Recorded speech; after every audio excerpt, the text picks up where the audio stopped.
first to the floor here. Pierce comes out with it. Hit the deck, first to the floor, making every big play for the Celtics today. Tatum knocks it away, trying to get it. Dive. What a play by Dave Coward. Watch him dive for the ball right here. Look at this hustle.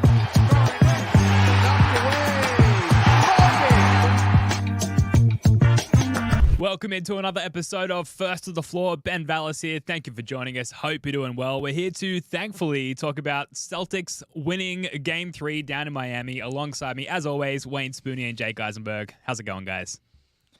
It's going a hell of a lot better today than it was 2 days ago. I can tell you that much. The mood has improved. Yes. Sphincters have unclenched, which I was just thinking before I came out here.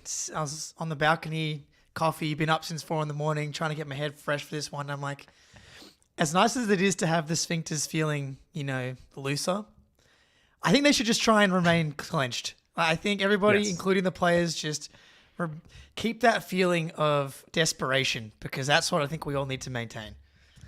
That would be my message to the team as well. Clench those sphincters. It certainly doesn't need to be said among our circles. Certainly, right. I think a small moment of reprieve and back to full clench until we're at least up by a surplus of 2 games.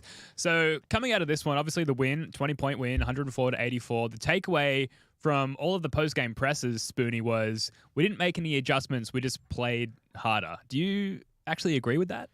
So I think maybe it depends on how you define the word adjustment, right? I think they certainly played differently than they did in game 2. We were okay with Porzingis switching some, but I still think we tried to avoid it pretty hard, and he was in drop a lot, and Al was in drop some.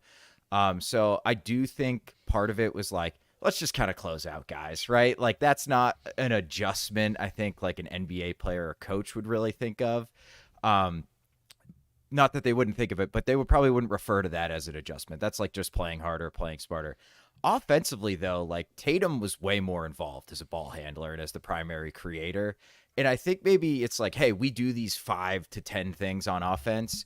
It's not an adjustment to do numbers 6, 8, and 10 more often than you do 1, 2, and 3. It's just that's what the game is calling for. It's not we're upending our scheme and or doing some crazy matchup stuff or hey, Al Horford, you're the point guard. It's not massive adjustments. So I think they're probably one being a little coy and a little that's Joe's personality. What adjustments? Here's my favorite towns.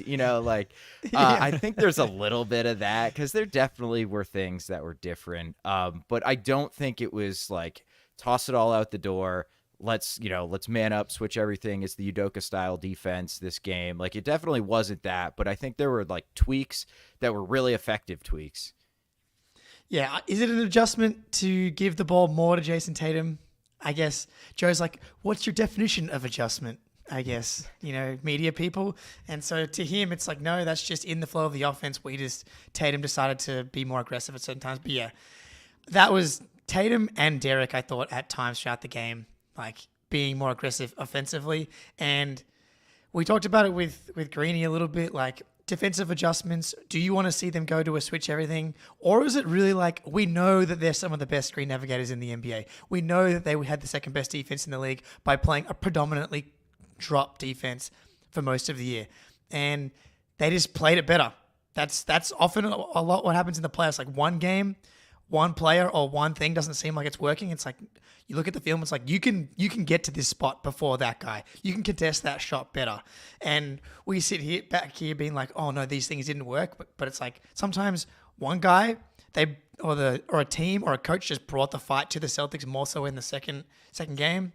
Yes, they closed out on shooters a lot more. That was probably the biggest adjustment. It was okay, sure, we're not going to play the we dare you to make shots game. We're going to force you to take tough stuff. We're going to run you off the line a lot more. That's the biggest thing is we're not going to just dare Caleb Martin to go 4 for a 5 because we're sick of him. We're sick of him saying fine and actually doing it. Yeah, which is still an adjustment of one's approach, of one's mindset. Sure, it's not an X's and O's adjustment, but to come out with a renewed approach and effort, I think it was the necessary adjustment. And you guys talked about it with Greeny. Jalen talked about during his walk-off interview the importance of getting the first punch. We saw that in game 1.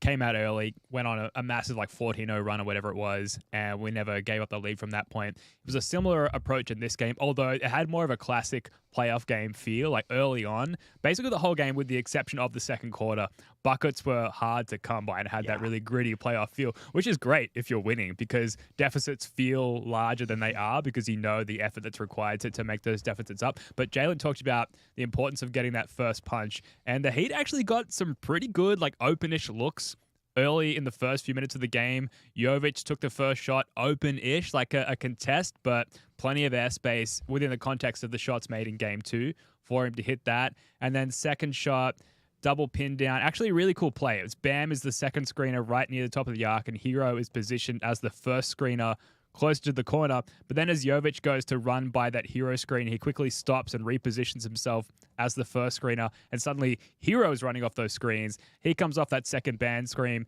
plenty of space. It had Drew and Jalen just like completely lost defensively.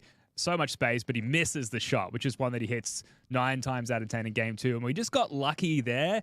Meanwhile, on the other end, and this kind of leads into the other adjustment, which was just KP's mindset on both ends. KP's hitting alley-oop dunks. He's hitting open threes and actually generating offense for us. While we're kind of getting lucky, I think, to begin with, that the Heat didn't hit with that first punch.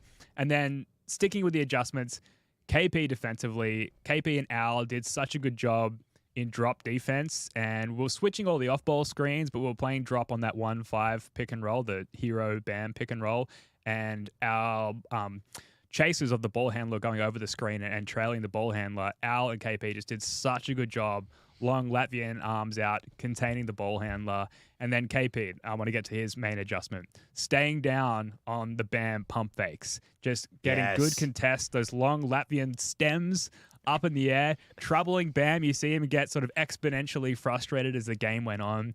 And just what a response from KP overall. But defensively, I thought in particular, he just did such a good job in this one.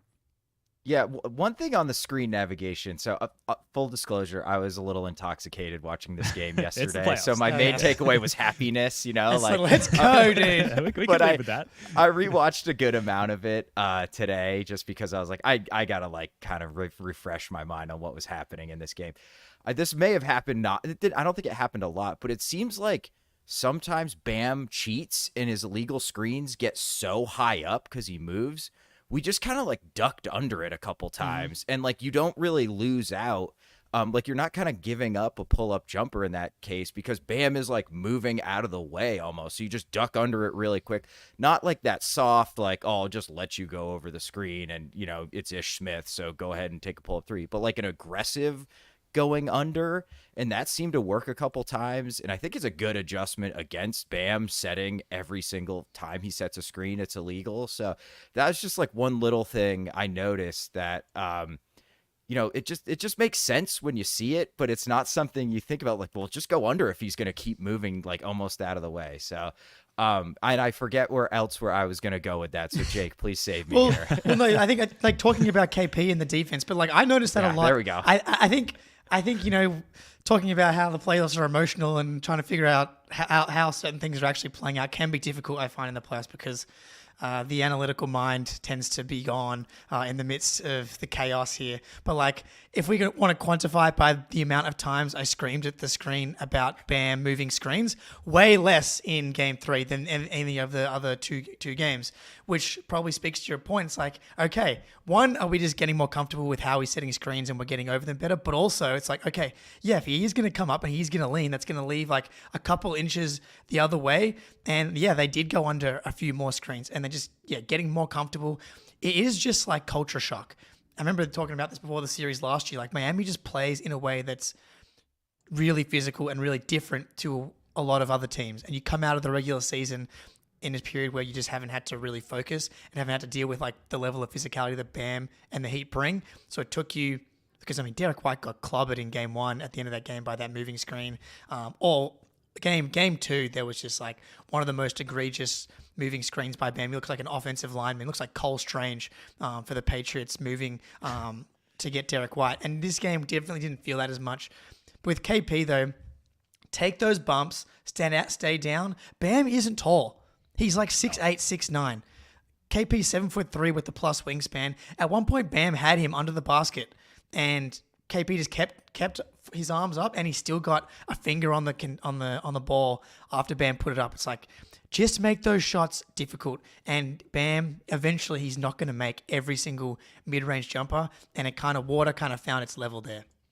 Yeah, definitely. We're recording our first playoff edition of our Underrated Plays series after we wrap up this pod, and KP's defense on Bam is going to feature heavily in that one. It's such a good indicator of how locked in this team is to watch them on the defensive end, and we've kind of covered the pick and roll coverage, but scram switching as well. Like Luke Cornett played 5 minutes. There was one instance where off ball, Peyton Pritchard got caught up on Bam Adebayo, who, by the way, Scal can't say his name. It's Bam Adebayo, like Credence, Born on the Bayou pronunciation. Like, surely is there not a producer in his ear being like, Adebayo?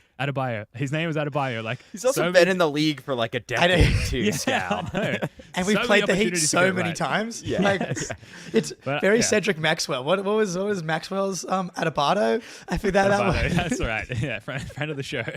But I digress. Peyton Pritchard got stuck on Bam Adebayo at one point, and Cornette just immediately called out the scram. They switched it before the Heat could take advantage of it, and that was just one instance of many throughout the game.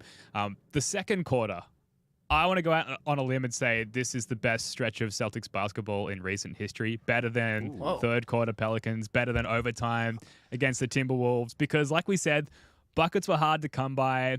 Jayson Tatum didn't have the most efficient shooting game, but to begin the second quarter, it was kind of Tatum and a modified bench lineup.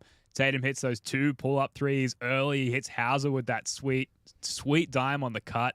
And like for the first half of the second quarter, and we'll get to the second half of that quarter, which is all the Derrick White show, it was all Jayson Tatum everywhere, both ends, just the beautiful game, a captain's knock, as we love to call it here. Sure, he had a few dot balls in this game, but he was hitting boundaries early in the second quarter there, as I know Spoonie likes to say.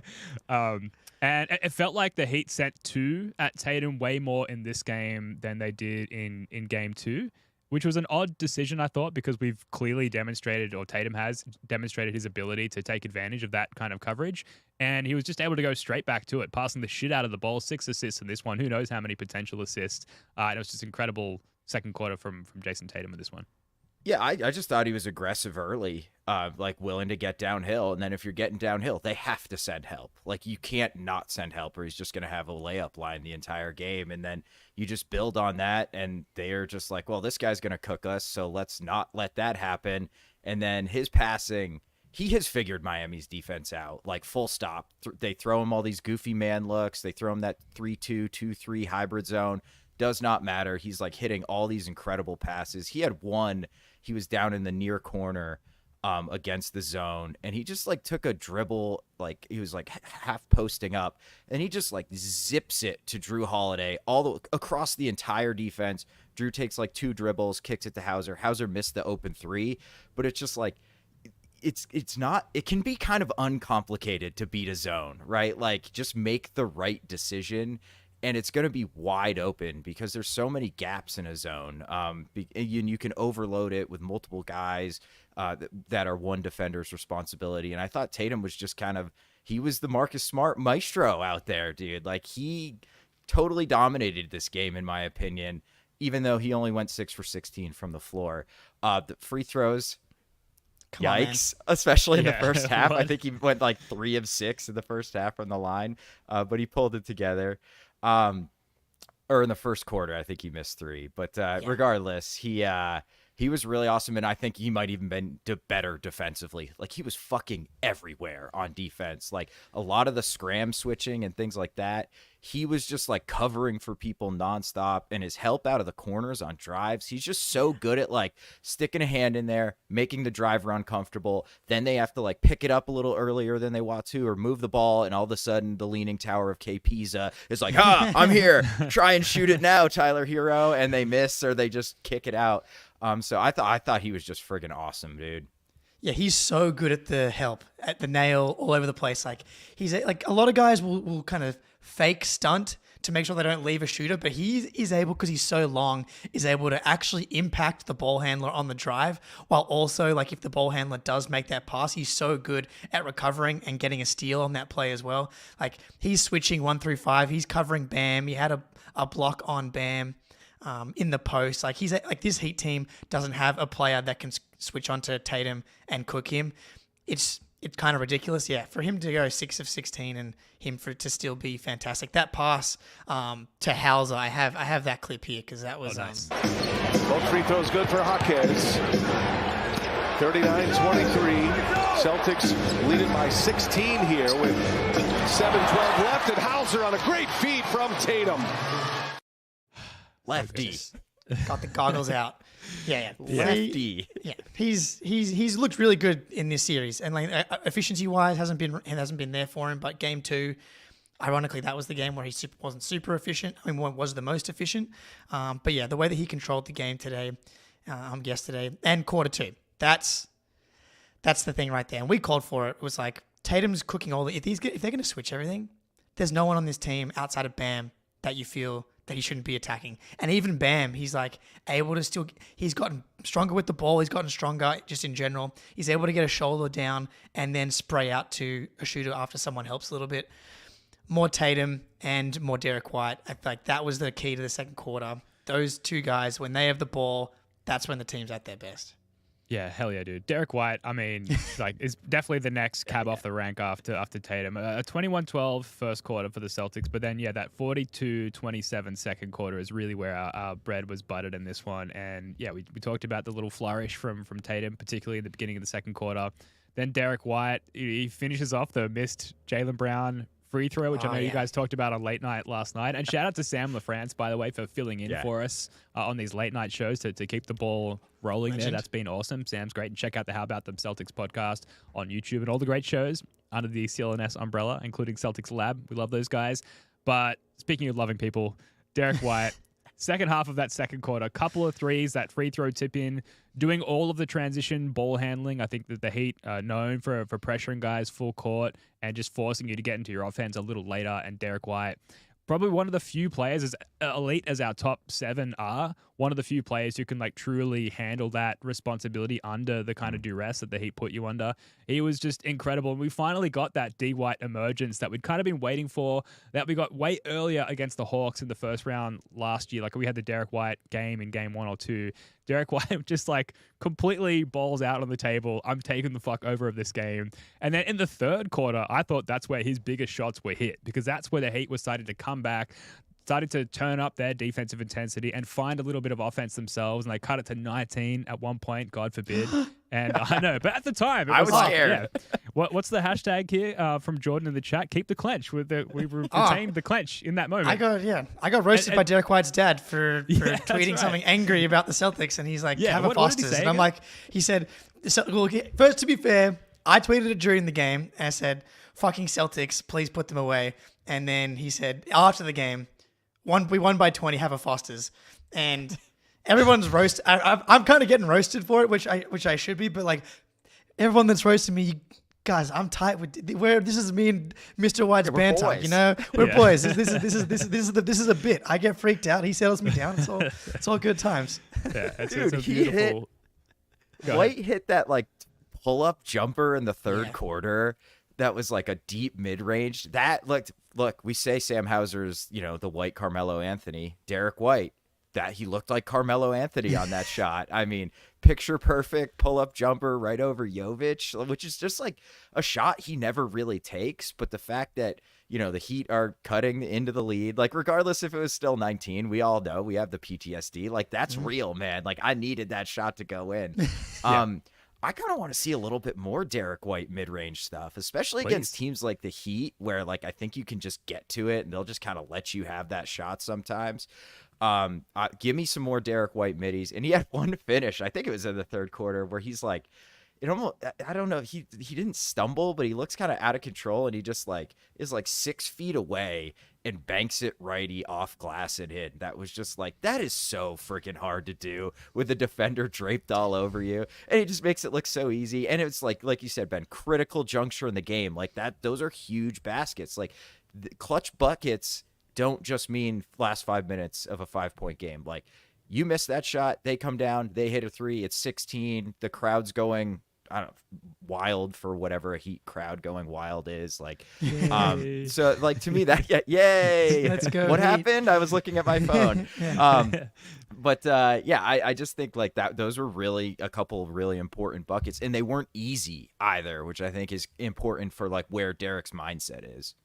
Yeah, I just pulled those 2 buckets up, and they were in the third quarter, and they were back to back. It's Caleb Martin starts pressuring Derrick White like up the court, and Derrick White kind of flips, spins back the other way, goes right hand drive, and as you said, Caleb Martin's all over him, but probably was a foul. Finishes right hand, and this is why we want more Derrick White, because like for example, Bam is on Porzingis, right, and so Derrick and Porzingis run like a little screen action. Porzingis kind of just like slips it and pops, and Bam has to kind of respect Porzingis at the 3-point line. Jovic can't really hang, like as good as he's quite mobile for a 6'10" guy, but Derrick White, he's like, able to kind of crack him off the dribble, and Jovic is like, I've got it literally frozen right here. Derrick's pulled up, and Jovic is like kind of like already like slipping, like he's not even able to get a hand up before Derrick White rises, and that's the key. I think like so much to this team is like there's going to be attention. The best defenders are going to be on Jalen, Jayson, and Porzingis. Derrick is often going to have a mismatch, and like him being aggressive is always good for the Celtics, either as a ball handler or as a screener. Or so like just like with that mid-range pull-up, it wasn't necessarily a Derrick White isolation. Can we just get a screen from another player to come in, get a little bit of movement, Derrick attacks, or vice versa. Someone sets a screen, Drew set a couple of screens, and Derrick's he's so good at finding guys. If they're going to switch everything, guys are slipping these screens, those little over-the-top passes into the teeth of the defense. Guys come down, Drew Holiday passes it right back out to Derrick for a pull-up 3. It's just catch and shoot, bang, Derrick White, screening, touching the ball, Derrick White, more, always. Yeah, a very mature stretch of basketball there in the third. And Derrick White, I guess our most mature player. Maybe Al Horford, you could throw him in that pile as well. But really good stuff at a time where, yeah, those sphincters were getting a little tight there. I don't know, guys. Jake, what else stood out to you with this one? I mean, just the fact that they didn't let the Heat get a rhythm at any point. Like there was the beginning of the third quarter. That was when I tweeted the angry thing. The fact that they didn't let anything snowball. And I think that the offense is going to be hard in this series and hard in the playoffs. Like, that's just the reality of playoff basketball. They stuck with the defense throughout the game. I didn't feel like at any point the Heat had a run. Like, I think that third quarter was like the closest they had to a run. But outside of that, it was like every time that there was a little bit of momentum, they got to something that I believed in. It didn't feel like there was consecutive or like extended stretches where I was like, what are they doing out there on either end? So I just thought it was a mentality game for these guys. I mean, another thing that stuck out to me, I haven't had time to fully watch the Gorman cut yet on playback.tv/Celtics blog where we're watching the game. They unfortunately don't have the local broadcast, so I haven't been able to watch the Gorman broadcast the last 2 games, which is annoying. But watching the second quarter just before, Pritchard was huge. Pritchard has like a drive on Caleb Martin to the rim, and he has that offensive rebound. Like, just that's all you need in the playoffs from like these role players to come off the bench and just have a tiny little spurt and hold off a run or extend a run. And Pritchard, solid, man. Like really, really big plays. Dude, we had 5 turnovers. 5. That's nothing. And that's how the Heat go on runs. Like, that's all they can do because their half-court offense has actually been kind of effective as far as half-court offenses go in the playoffs. We have, like, the 9th or 12th, somewhere in between there, the 13th best half-court defense in the playoffs right now. But we also have by far the highest percentage of our defensive possessions are half-court possessions. And the worst transition offense is more efficient than the best half-court offense. So if you keep the Heat in the half-court, and I bet most of that is because of Game 2 with their incredibly hot shooting, I bet if you took that game out, their half-court offense has probably been dreadful. So you keep the Heat out of transition, you keep them in the half-court, which we've been doing an incredible job. Like, we've mostly protected the defensive glass, too, I think. They're just not going to have a lot for you unless they shoot 60% from 3. which I'm not Hey. obviously not counting out that can happen again or maybe 2 more times. But that's a very difficult thing to do for games. And if the Celtics keep playing like this, I mean, their floor of performance will be really, really high. And I don't think they need to play their best game to beat the Heat. I mean, they haven't really played their best game outside of game 1. And a 10-point loss where the Heat shot an anomaly amount of threes, and then just a wire-to-wire kind of shit stomping in game 2, where we don't even think we cracked 30% from 3. Yeah, 29.7% from 3. So you just keep them out of transition, don't turn it over. You're going to be just fine. Yeah, I thought our transition defense was really locked in. Our semi-transition defense as well. There were multiple instances where we either turned it over, there were multiple instances where off a missed shot, we would. Off a Heat missed shot. I'm completely butchering this. We would just completely stop them from getting up the court. There was one Heat baseline out of bounds play under the basket where we forced them to throw it completely away, like they threw it over. All of their offensive players into our backcourt, just like completely gave up the ball. There were multiple instances where the Heat were just straight up shitty in this game and just threw the ball away. And yeah, credit our defense, but I thought we forced them into a higher amount of errors, particularly when they were in transition. But then there were an equal amount of instances where it seemed like they just coughed the ball up or dribbled it off their foot or threw it out of bounds from an unforced error perspective as well. So the Heat, they are going to be better. We are going to get to the game 4 adjustments and what both teams will change moving forward. But like this was far from the Heat's best game, despite our turned up defensive intensity as well. So the Heat will come out better in that game 4. I do just want to circle back on Peyton Pritchard a little bit because I felt like he was like not solely, but hugely the antidote to the Heat's like physicality and like alpha kind of energy, for lack of a better term. Pritchard came out, he was like yelling at guys. Oh, Pete, amazing. Thank you, sir, Hero. for the super chat there. What a legend. Shout out to the nation of Latvia and Pete in the chat. Thank you. Very much appreciated. I appreciated Peyton Pritchard in this one. Really, with just his energy, his physicality. There's the best layer on the screen if you're watching on YouTube. He was just such a difference maker in this game and keeping up our intensity and kind of staving off the Heat's intensity. I thought, like, kind of for once, we were clearly the alphas in this one. And to me, Pritchard, PP, spearheaded that. Yeah, Tatum talked about it in the presser as well, like being the team that hit first. And Pritchard, dog. Just definition, man. Like, doesn't matter. Defensively, he had a possession where he posted up on Jovic and forced an out of bounds, and then they got to reset and close out the defensive possession. He just brings it everywhere, man. Like, I still can't get over the fact that, like, he ends up 3 for 5, like 7 points off the bench. You take that every day of the week, but like, he doesn't need to score a lot coming off the bench, which is crazy for a 6'1" dude.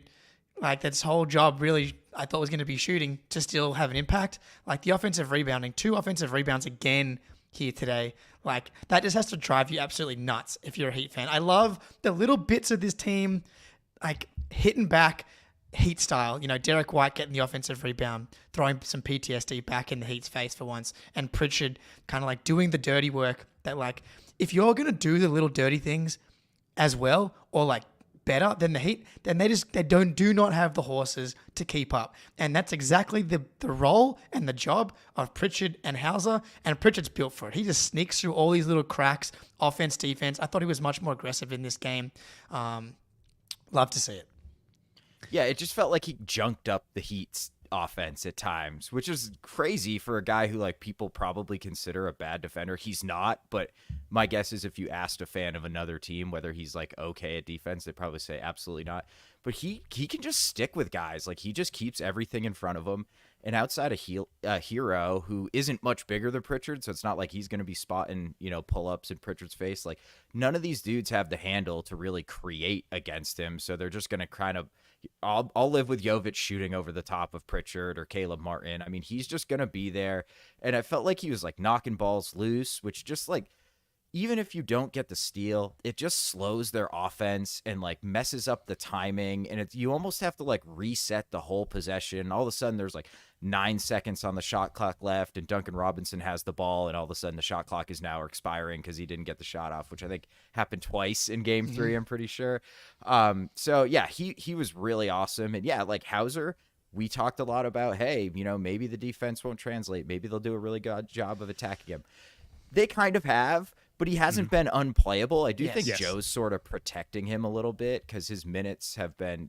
He got the most minutes, I think, of the series in Game 3, but he's been clearly the 8th guy, with Pritchard being like the absolute bang on 7th guy, sometimes playing more minutes than Horford. So Joe clearly trusts him, and I think for good reason. Well, maybe we're about to say the same thing, Jake, but that's clearly, I think, to me, other than like you must and will shoot a whole bunch of threes in Game 2, going at Hauser and putting him in screens has been the most intentional thing that the Heat have done offensively, I think. But like you said, we've protected him to the point where he's still largely, obviously not referring specifically to his plus-minus here, but from a zoomed out, I guess, anecdotal perspective, he's been a net positive to the team just in how he's been able to stretch out the Heat's zone, which, again, we're going to get to in our URP segment after we're done recording here. I think he's been an overall net positive for the Celtics on both ends, despite the Heat kind of going at him a little bit. Now, look, we've got to get to this ad read, but I also feel like we could just keep talking about this game easily for another 20 minutes. Why don't we go around the room one more time, one final point. It could be an individual player. It could be another adjustment that you're looking at on Game 3. We'll get to our ad break, and we'll come back and talk about Game 4 and the rest of the league. I'll start. I think clearly it has to be mentioned the turnover disparity and the points off turnovers. Spoonie, you mentioned the Celtics only had 5 turnovers. The Heat had 12.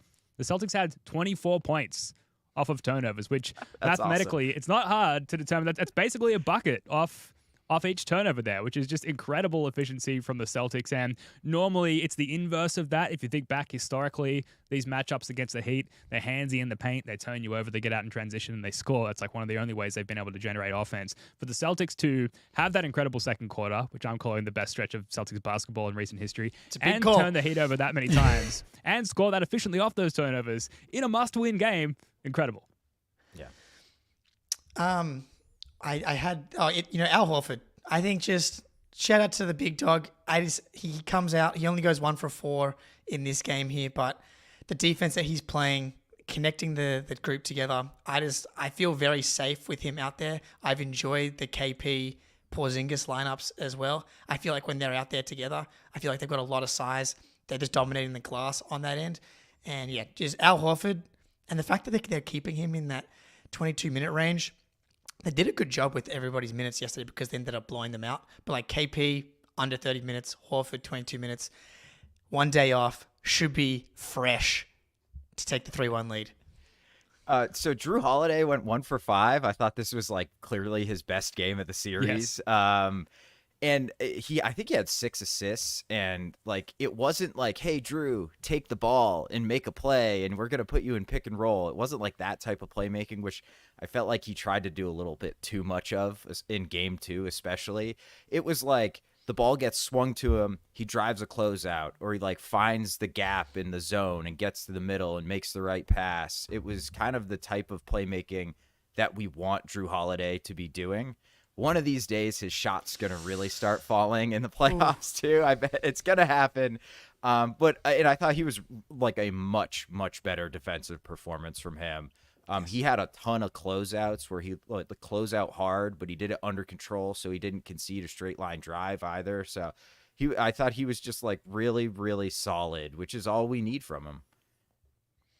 Maybe round 2 is when things start to kick in for Drew. Yeah, or maybe the right? finals. Sure. Well, it'll happen eventually. We just got to hang on long enough. Now, look, we're going to come back and talk about Game 4 adjustments and a look around the league at other playoff series going on. But first, here's a quick word from our sponsor, Prize Picks. Prize Picks is America's #1 fantasy sports app with more than 3 million members. It is the easiest and most exciting way to get in on the action while you watch your favorite sports and players. You just pick more or less on 2 or more player stats and watch the winnings roll in. March is over, but the biggest moments of college basketball tip off in the month of April. Be a part of the action on Prize Picks for both men's and women's college basketball. And get in on the playoff action and win up to 100 times your money on Prize Picks as you and the world's best players take the game to a new level during basketball's postseason. You can even make the play-in rounds seem interesting since we all know the Celtics won't be there. Quick withdrawals, easy gameplay, an enormous selection of players and stat types are what make Prize Picks the #1 fantasy sports app. Personally, I'm looking at Derrick White more on points because they are criminally low, and we all know Derrick White is going to come up big in the postseason. So download the app today and use code CLNS for a first deposit match up to $100. Download the app today and use code CLNS for a first deposit match up to $100. That's right. Download Prize Picks. Use that code CLNS for a first deposit match of $100 and supplement your hoops viewing experience. It's a lot of fun. Spoonie and Jake and I have had a little round robin of less or more picks on various little game situations and just spicing up our mostly digital relationship as Celtics content creators. It's been a lot of fun. So make sure you check out Prize Picks. Use that code CLNS for a first deposit match of $100. Now, guys, game 4. I'll just start with my smooth brain take. And then maybe it'll stand up. I don't know if it's that smooth brain. Adjustment-wise, the Heat, don't they just kind of have to go back to shooting a fuckload of threes? Is it that simple?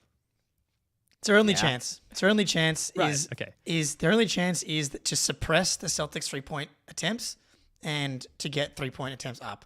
And like in game 2, the Celtics shot 37, the Heat shot 28. It's way more about the attempts than the percentage because I do agree. I think that they, especially early, they did miss a couple, and you wonder, like, does the game look a little bit differently if they're able to get a couple of those to go down? I still think defensively they would have been able to squash the Heat at some point, but 3-point attempts, one way or another, I think what you can control is their attempts. I think they're gonna try and run you off the line and contain one-on-one better than they did in game 1, but defensively on the Celtics side, you have to just guard your yard. That's I hate to just make it like that simple, but it's like they have the ability to deal with these guys. Like there's not talented enough to get up enough 3-point attempts if you're really locked in defensively. They shouldn't be. It's like Tyler Hero, he's a legit good like pick and roll ball handler, but he does not shoot a high enough percentage on pull-up threes consistently on super high volume with guys like Derrick, Drew, Jalen chasing him around and making him work on the other end. That absolutely, Ben, just like keep the attempts down. Like funnel the ball into Bam. It just, if he goes 12 for 20, that's like you're just not going to lose on 24 points on 20 shots from Bam Adebayo. Yeah, the only thing I can think we might see is like inverted pick and rolls where like Bam is the ball handler. And maybe like hope that can like make KP, 1, drag out of the paint so he can't just sit as a rim protector, and 2, make him defend in space, right? Because we are not, when Bam sets the screen, KP is just basically in drop unless it's an emergency situation, and we're just parking him at the rim as much as we possibly can. That might be one way they can kind of generate that, because if we leave KP in drop, then it gets really weird with Hero's guy who Hero's setting the screen, then our dudes, like, it's kind of really strange. It could probably make us a little uncomfortable, but also he can just go under on him, and so maybe he gets a runway and can get himself to the rim, and then we got to send help, and he's a pretty good passer. So I don't know. That's really like the only thing that they haven't tried yet that I thought like maybe is something they could do. Is just like they looked their best when KP was uncomfortable. And that's, I think, one way they could maybe make him look uncomfortable. Yeah, that's what I was going to say, is that like they just have to double down on making life difficult for KP, because life looked so difficult for our entire team when that was the case. And so I worry, as I tend to do, that the Heat are going to really turn up the physicality and the intensity to like a risky level as far as like KP not becoming injured in some way. I just feel like it's not an unethical approach to be really, really physical with a guy who has wavered in the past from being on the receiving end of that physicality. But I worry about to what extent do they need to turn up the volume there to make life difficult for KP? To what extent, like, can we survive that? Which is probably a little bit melodramatic on my part, but we are kind of clutching at straws as far as what the Heat can do. And I think they really do need to double down on that approach. Fortunately, we saw KP have a really strong sort of mental and physical bounce back to that level of play in this most recent game, in Game 3. It looks like KP has sort of adjusted his approach to how he defends Bam Adebayo. So even if they do get Bam like downhill going at KP, I sort of trust him now to not bite on his fakes and not get too drawn into being in early foul trouble. We'll see how that goes. At least we know that we've got healthy Luke Cornette positive to come in for a 5-minute spell if shit does hit the fan there. But yeah, it's going to have to be making KP really uncomfortable. It's going to have to be jacking up a fuckload of threes, essentially the game to approach. You try and dust that off and have a go at that again. Meanwhile, I think the Celtics are going to be doing everything they can to redo their best rendition of Game 3, which was limiting the Heat's three-point attempts, being really physical with them, Peyton Pritchard coming off the bench, being the alpha. Essentially, I think Sam had this on late night last night, Jake, which is just out-heating the Miami Heat rather than the Heat out-Celticsing the Celtics. Yeah, look, because like the Heat stuff is like in their control, right? Like being gritty, being tough, being physical. Can you match that? Also, KP did touch on it in how like the Heat are trying to drag him into this physicality thing and trying to frustrate him. And KP did a good job of kind of flailing around yesterday. He drew a few fouls on like them kind of bumping him off ball and stuff. Keep grifting. That's what I would say. Like, because like he's not going to win a physicality battle necessarily. Like trying to go, ass for ass with Bam Adebayo. Like as we know, just somewhat lighter in that area. So like. Keep doing what you're doing. Try to play your game, like flop around a little bit, grift a little bit. But yeah, don't get frustrated. Don't force it. Like get the ball up high, kick the ball back out. For me, it's tempo. Like you talked about the points off turnovers. Who knows if you're going to get 12-5? You're probably going to get 10-ish turnovers again. Make sure you're running off those. Make sure you're running off misses. That's something you can control. Like defensively, I think we know the game plan. It's like just stay locked in. Be tight on your communication. Like maybe do we see a Jalen on Tyler Hero thing? I know you talked about that, Spoonie, but like defensively, I think we know the game plan. But offensively, can we get going? Because we were elite in game 1. We were pretty good in game 2 first half. Struggled game 2 second half. And this game, I don't think the process was necessarily that bad, but obviously 29% from 3. Relatively good volume of threes, 37 3-point attempts. I think that's fine. Like the number of possessions in a game like this is going to be a little bit lower. I don't hate being 35 plus in 3-point attempts, but can we be better? Can we be 33% from 3? Because I think if we can get to the 33, 34, 35% from 3, like if we have a good offensive performance while still being good defensively, then it's probably curtains. Mm-hmm. Yeah, I just keep the ball in Tatum's hands, man. Like just keep letting him run the show along with Derrick, and just keep the ball away from Drew Holiday unless it is like off the catch and he's taking a pull up or driving a closeout. I think those are my keys right there. Just going home up 3-1 compared to going home tied 2-2. There's just such a difference there. Like just crazy opportunity to just wrap up the series. Like obviously this is in no way an analytical take, just kind of typical of me, but please just win the fucking thing. No, like it's obviously, it's so important. Like it's such an important juncture of the game. Treat this like you treated game 3. Is it a must-win? I mean, it's not really a must-win, but it also is kind of a must-win, right? In terms of just setting yourself up for success down the line, long-term in the playoffs here. I can't get there with the must-win. They're all must-wins. I think game 3 was way more of a must-win than game 4 is a must-win. Like, obviously, we want to, like, this is a huge game. Like, this is a massive pivot point in any series. Any series that's 2-1, it's like game 4 is like one of the most pivotal games of a series. Not great analysis, but 3-1, very different to being 2-2 for either team. So like this is the series. This can have an impact on your outlook for the rest of the playoffs. Can you go up 3-1 coming back home to Boston where you can close it out in 5 and like everyone's feeling really good, and we're going to talk about how the rest of the conference and league is shaping up and how wrapping this series up in 5 is like really important. Like obviously things can be out of your control, but like can you come out, control what you can control and win the freaking game, demoralize them 3-1 back to the Garden. Please win. Don't go Hawks on us and lose in lose game 5 at home, please. Yes. Yeah, that's right. No ice tray in the Garden.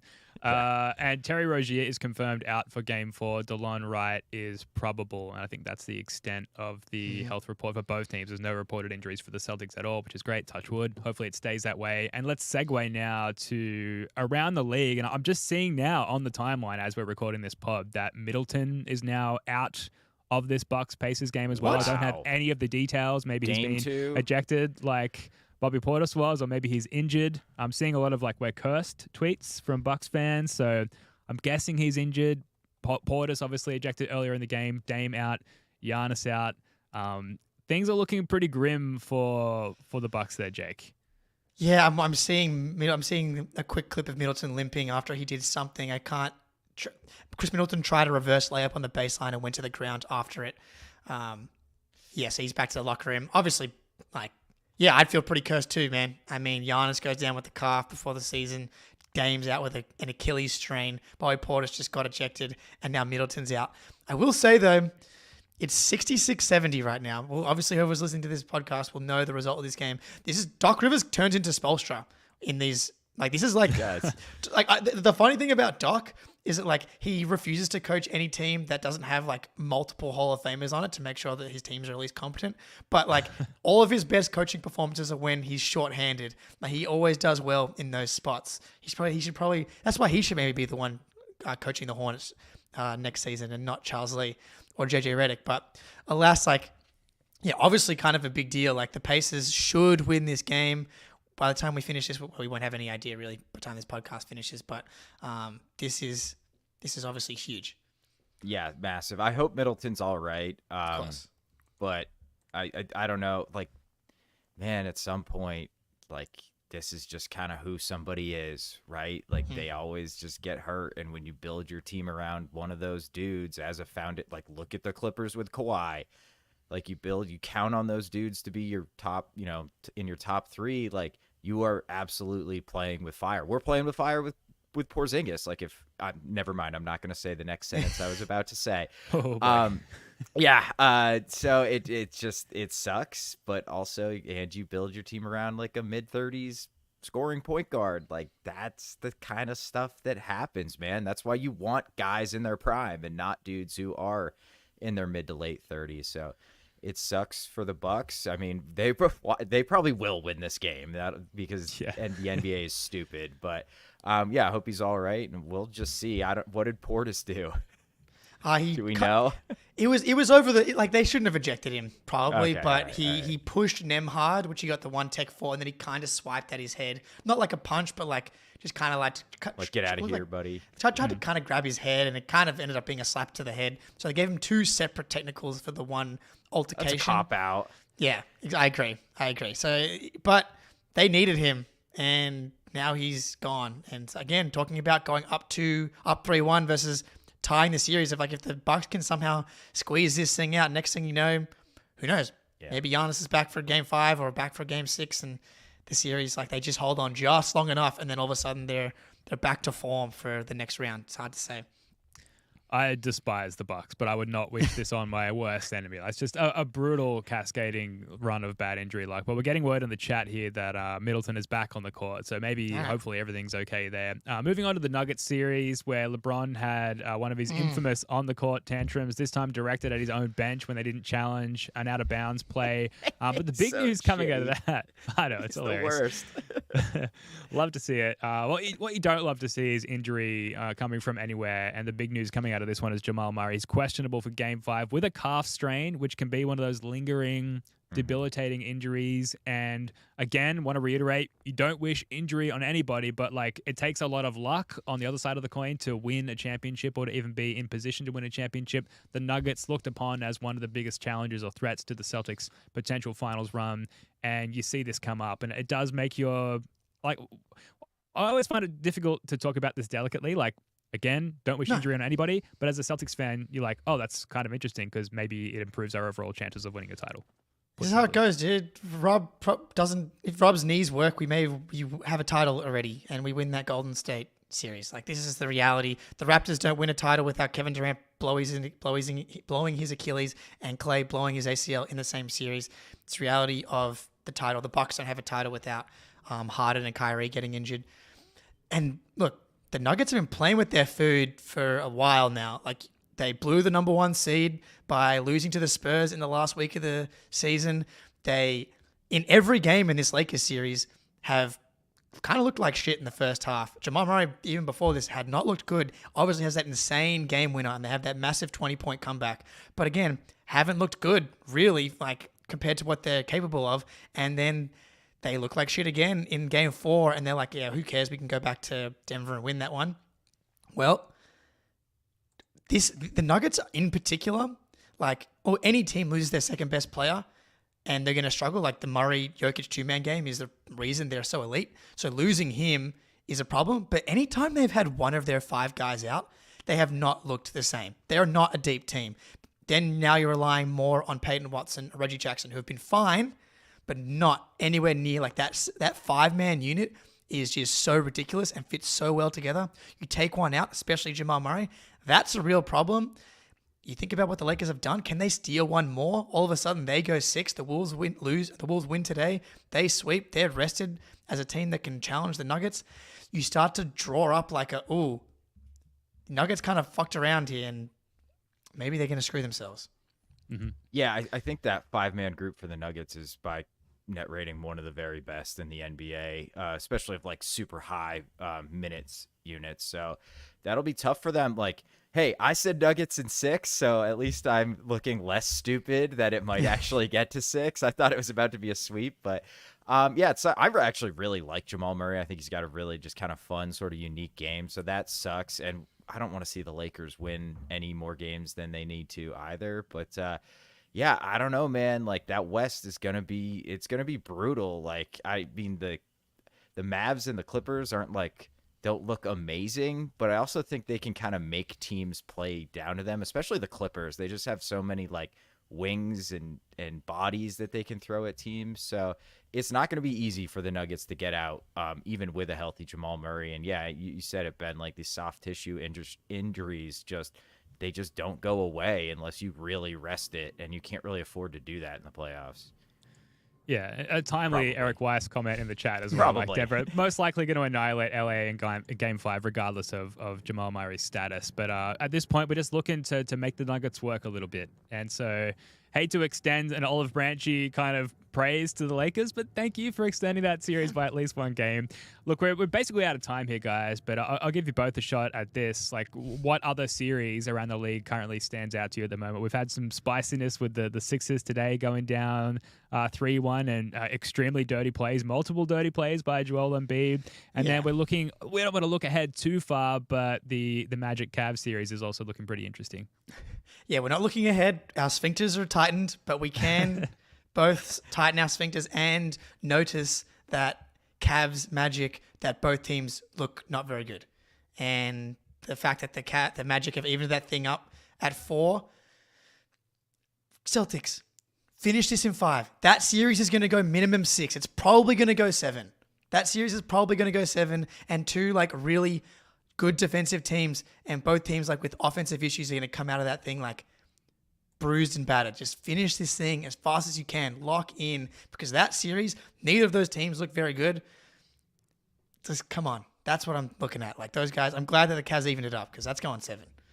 Yeah, I think so too. And I've probably watched the most of the Magic Cavs series of any other first round series. Sicko. I love the Magic, dude. I got Franz and Paulo are 2 of my keepers in fantasy. I've watched way too much Magic this season.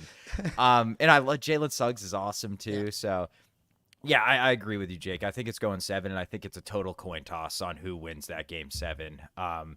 So that'll be interesting, but I think we match up better with both of those teams than maybe we do against even this version of the Heat, frankly. Mm-hmm. Just because I think we can spread them out. I don't think their defense can really stop us, and I think they would have a lot of trouble scoring. So I think I'd probably rather play the Magic just because Donovan Mitchell scares me, but he's been terrible. So he's been bad. Maybe not. Yeah. So Ira Winderman, the Heat, one of the Heat beat reporters, just tweeted out, Kevin Love says the Heat have a, quote, way better game plan for Monday. There you go. Jake's all over it. I assume that's you, Jake. Yes. Could be Spoonie. Sorry, yes. Spoonie. No, it's not. It's not. So we'll see. Not a lot of detail there from K Love. I suspect it might continue to include not playing Kevin Love or Duncan Robinson very many minutes because they were both shockingly terrible. But we can hope for more than that. We can hope for some Kevin Love and some Duncan Robinson for us to go at with our offense. So we'll see. But look, let's wrap it up there. That's going to do it for this one. Thank you so much for joining us. We'll be back live on the First of the Floor YouTube channel for Celtics Late Night after Game 4. In the meantime, please like, subscribe, leave us a 5-star rating and review on your preferred podcast platform, and check out the How About Them Celtics podcast, the Celtics Lab podcast, and all of the awesome content under the CLNS Network umbrella. Spoonie, Jake, love your work, guys. Until next time, go Celtics. I love